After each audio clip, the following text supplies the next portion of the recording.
আল্লাহ তাআলা সৃষ্টিজীব একটা ফাঁকি নিয়ে কেউ যদি গবেষণা করত, তাহলে নাস্তিক আর নাস্তিক থাকতো না, কাফের আর কাফের থাকতো না, সেও কালিমা পড়ে মুসলমান হয়ে যেত।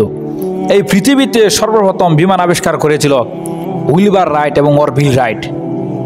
শুধুমাত্র কোরআনের একটি আয়াতের উপর গবেষণা করে আল্লাহ তাআলা বলেন, আওয়ালা মেরাউইলাত তৈর, তারা কি ফাঁকি নিয়ে পাবে না?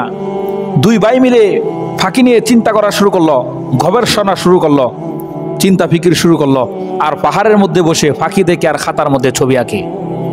ছবি আঁকতে আঁকতে এক সময় তাদের চিন্তা জাগলো, মানুষ হলো আশরাফুল মাখলুকাত,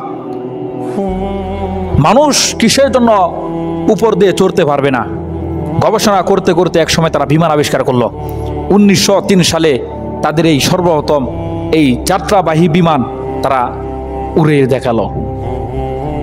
এজন্য কোনো নাস্তিক যদি একটা ফাঁকির উপর গবেষণা করে, সে আর নাস্তিক থাকবে না, সেও কালিমা পড়ে মুসলমান হয়ে যাবে। কিন্তু আমাদের ভাবার সময় নাই।